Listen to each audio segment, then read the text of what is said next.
تمام، انتوا طيبين. النهارده ان شاء الله هنخلل الزيتون ده بصوا اهو. فتحت دشيت الزيتون قدامكم اهو. عايزه تشيلي البذر شيليها، مش عايزه تشيليها اهو.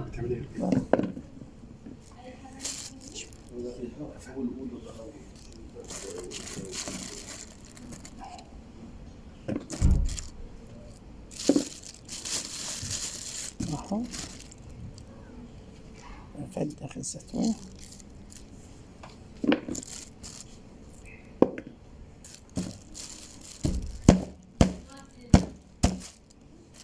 كده.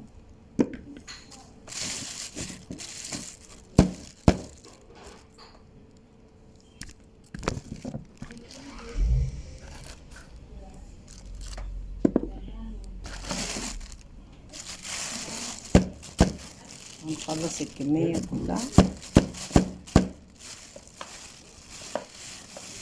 هنخلص كمية الزيتون الشمال، وبعد كده نرجع تاني لبعضينا. عملنا الزيتون وهنحط عليه فلفل احمر اهو،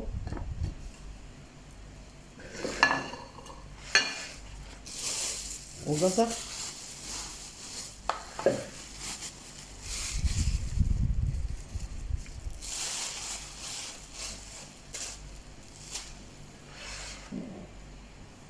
وهنقلبه او نحطه في حاجة نقسمه باتنين على جنب بعض. 3 كيلو زيتون نقدروا، بس هنا جايبين هما 2 كيلو جزر، عايزينه بجزر كتير اهو. ادي الجزر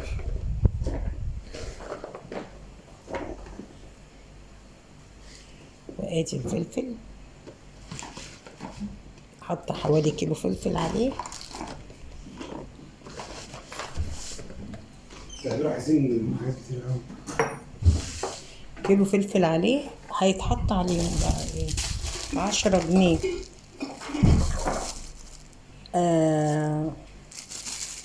اصفر، و5 جنيه حبة البركة، وكيس ملح من ابو 2 جنيه، و3 كيلو عصير ليمون. ده على 3 كيلو زيتون، كيلو فلفل، 2 كيلو جزر. ده المقدار اللي انت هتحطيه مع بعض. عصرت الليمون وهدوب فيه كيس الملح، ودوت الزيتون والفلفل والجزر هحطهم في البطرمان، ومش هحط العصير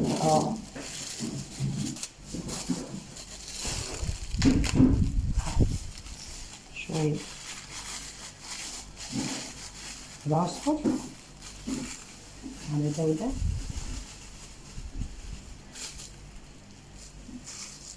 وشوية حبة البركة عليه، بس ما تكتريش عشان ما يلمعش. حبة البركة ما تكتريهاش قوي كده يعني، هي ريحة بارك الله في الحبة السوداء بتخلي ريحة الزيتون حلوة. ادي الكمية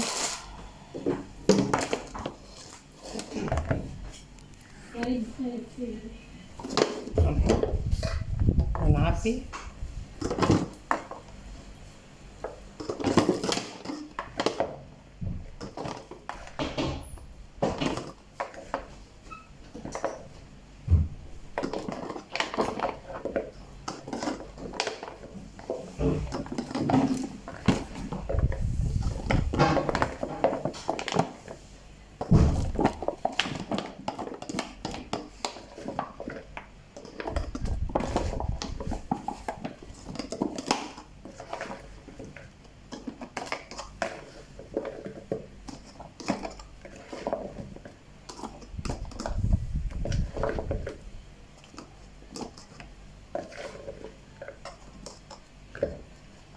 ده كده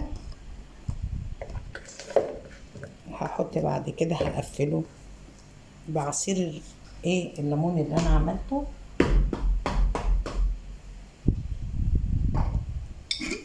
عندي بطرمان تاني، اي بطرمانات عندك شغالة اهو، حطي فيها المهم انك تخلصي كمياتك، بطرمات كبيرة بطرمات صغيرة اللي عندك اشتغلي بيه.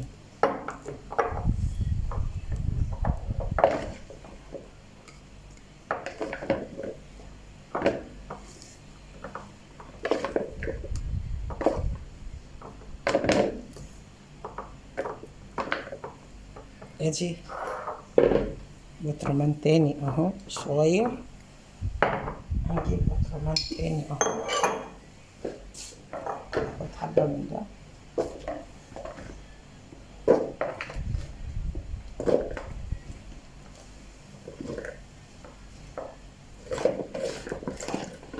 لسه ده كله هحط عصير الليمون، قلنا ايه؟ عصير ليمون، ده بقى ايه؟ زيتون وفلفل وجزر، بتعمله مخلل بس تحفه والله العظيم، كله بياكل من بعضه انسي. اهو اهو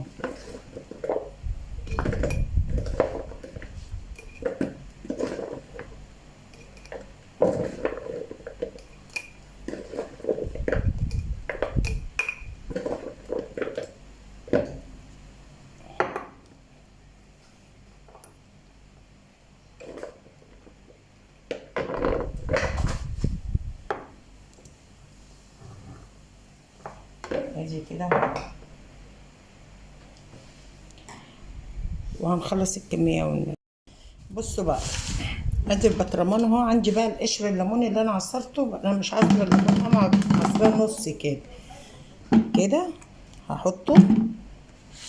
ممكن تسلقيه نص سلقه، وهنملاه الخليط اللي احنا عملناه، الميه والملح والليمون هدوبه لكم مع بعض دلوقتي، هنشوفه مع بعضين. البطرمانات التانية الصغيرة، البطرمانين دول بسم الله ما شاء الله يمكن يغنونا عن البطرمانين الصغيرين بإذن الله، هفضيهم فيه بالعلة. يلا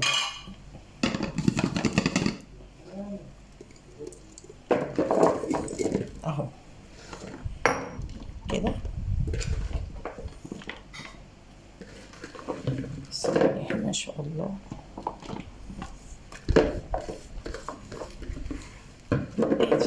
كمان عندي تاني، حط تاني، بسم الله ما شاء الله، بسم الله ما شاء الله اهو. قفله بقى ايه؟ بالليمون عشان يتبرش.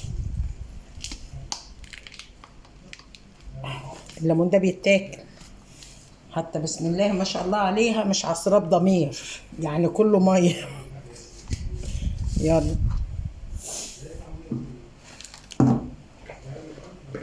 نحط كده، وهنقلب كله كده اهو.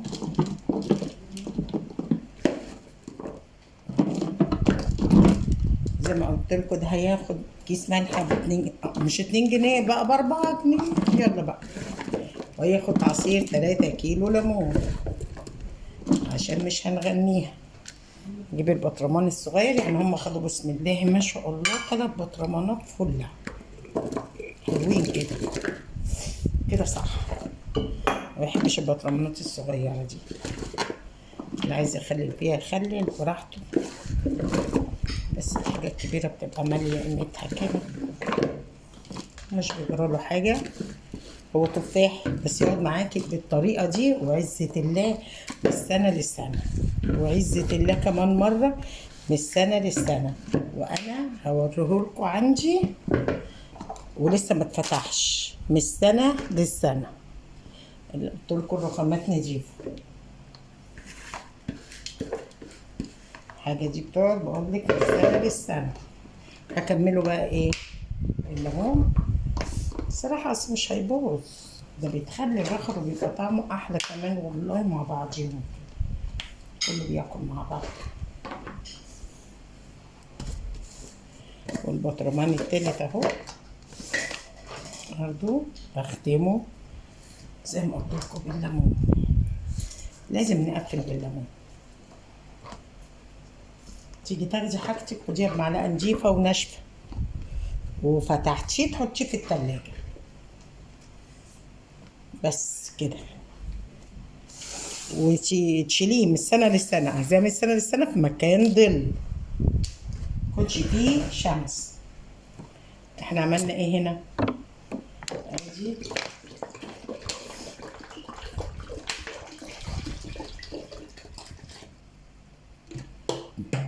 ايه الملح هندوبه، الليمون ده عصير ليمون هدوب الملح فيه. مش هحط دلوقتي ميه، ممكن احط ميه بطرمان ده ميه وادوبهم بقى.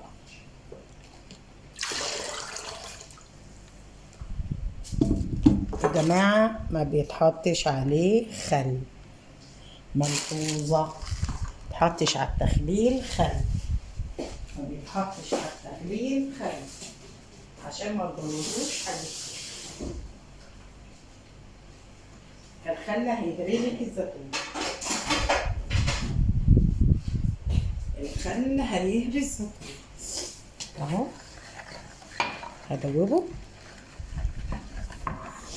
ده الغطا. بسم الله ما شاء الله. هدوب الملح قوي عشان اخلص. كل بطرمان فيه واحد ملوش تاني. التالت اهو.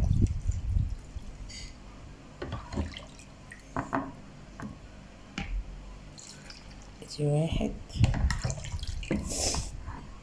ادي اتنين،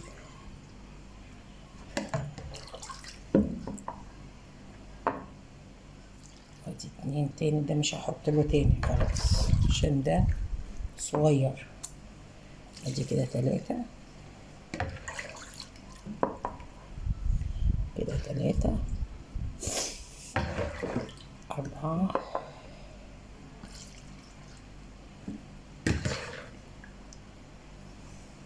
ادي الخامس كده. نجيب مية تاني بقى.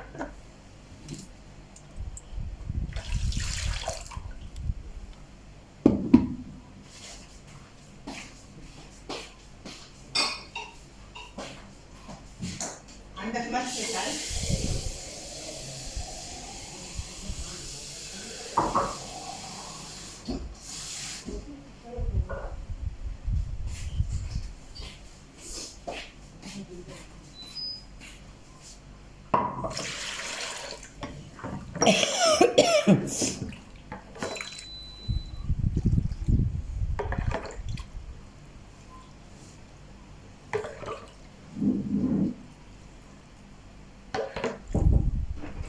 بس كده. الله يكرمك. بسم الله ما شاء الله، الله اكبر عليه. بألف هنا وشفا.